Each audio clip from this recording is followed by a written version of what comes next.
I feel like I'm realizing for the first time how much purity culture really f***ed me up. Yeah, it affects you mentally, doesn't it? That's why I married the first boy that I held hands with. This week on Welcome to Plathville, Ethan and Moriah both reflected on their breakups, while Olivia threw a sex education party and revealed some new details about her mystery guy. But first, let's start with Micah, who went to the beach with his girlfriend, Veronica. The couple recently took their relationship public, and Veronica revealed that her biggest worry about that is her privacy. Micah being in the public eye, he's sort of a tell-all book, and I'm a book with a lock on it. But him being so open about his life and me being the complete opposite, we've learned to counterbalance each other. Micah talked about what he likes about Veronica and shared some of the ways that they're different. I love her work ethic. I find that very, very attractive, but she's a little bougier than I am. She likes electric vehicles. She likes Pink, Paris Hilton, Taylor Swift, and I like, motorcycles, diesel trucks, guy stuff, I guess. And when asked if they're in love, Micah had this to say. I think we're in real love. It's not all bliss, but we love each other. I think that's a good answer. It's a safe answer. Yeah, no, it's not all happy and roses 100% of the time. Yeah. But it is a lot of the time. I guess it's genuine love. Micah's friend Will is back in town, and over drinks, they talked about the tension that can arise when Micah and Veronica are apart. I'll go out of town and my girlfriend will feel like I've abandoned her. Right.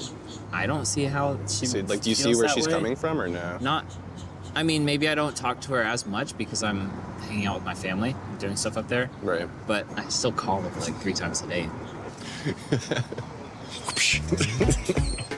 Micah also told Will about his dad's advice to decide if he wants to commit to her, as in an engagement, and he says he's going back and forth on it. Before I settled down with Veronica, my friends would have called me, a bit of a player. I used to explore. It's a natural thing. And when I think about it, I'm only 22. I am young.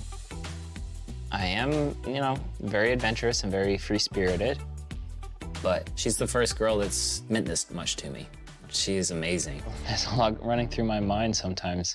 It's like, am I making the right choice? Meanwhile, Moriah went down to Tampa to visit her friend Sydney, and they got into the topic of Moriah's tumultuous recent breakup, which sparked her move back to Cairo. Just an experience in my life that was so private, but it was the most damaging one ever. It was a situation that you went through, and God got you out of it.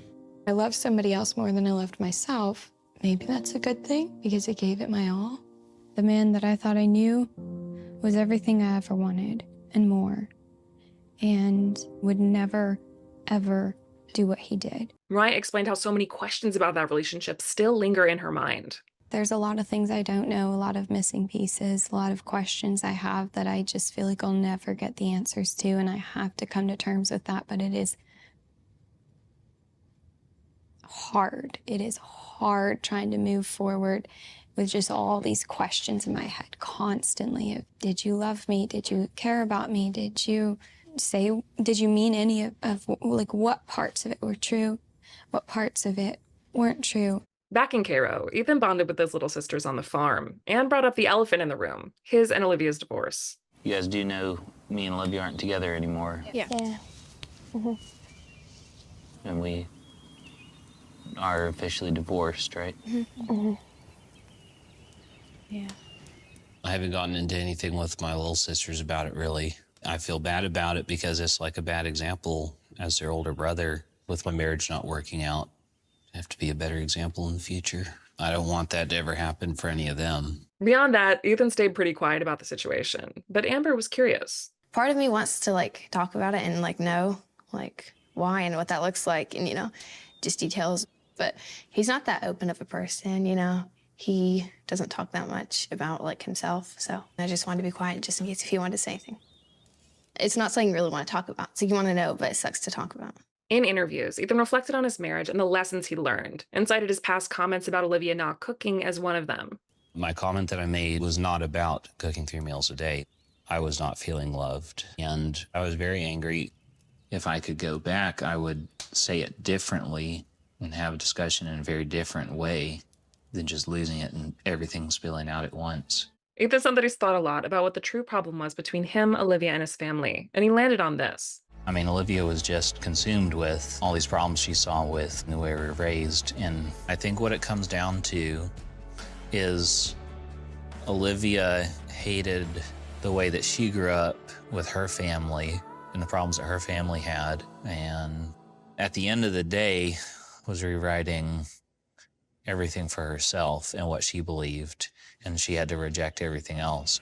Across the country in Los Angeles, Olivia and her sister Lydia Grace went to a farm where they milked cows and got to reconnect with their roots. I really miss nature and animals and the farm, and I really miss that hard work. And I don't want the life that I grew up in, but I want to revisit it in my own way. I can be a career woman and I can live in a city that makes me feel invigorated and stimulated, and I can still go out to the farm and milk a cow and get my feet dirty and remember like the simple, beautiful things in life. Like I can have both.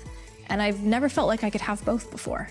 Later that day, Olivia threw a get-together with her friends featuring a sex education workshop. She said jumping back into the dating pool has made her realize how much there is to learn, especially because of the way she was raised. What I knew about sex growing up was don't have it until you're married. The other thing that I was told is like once you are married and you can have sex and not go to hell, your job is to make him happy. Your job is to please him. It's about him. And so that worked, being married for a few years, because Ethan was told the same thing.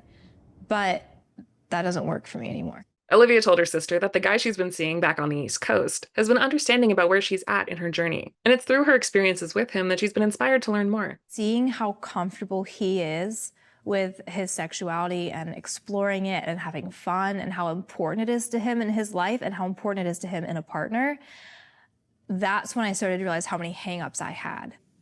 We are very physically compatible, and I want to explore that a little bit. Olivia and her friends had fun learning from the sex educator, and she feels like she's taking a step in the right direction. I think I am starting to feel less shameful about sex in general, and I think this guy I've been seeing has greatly contributed to that. Post-divorce, he's the only person that I've like gone on a date with that I've explained my background more fully. He's very encouraging and supportive, and to have someone meet me and be like, that's okay. Like, I'll meet you right there. I think that gives me a lot of confidence to, yeah, I guess own my sexuality more and become more educated and not feel so ashamed moving forward. Olivia ended the episode by revealing an additional tidbit about her mystery guy. Whose name? The guy that's seeing, does he have a name? Yes. What's his name? His name is Brendan.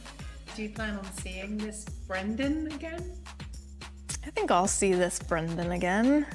We've been on a few dates, and obviously we're long distance right now and not exclusive, but I wouldn't mind if we were.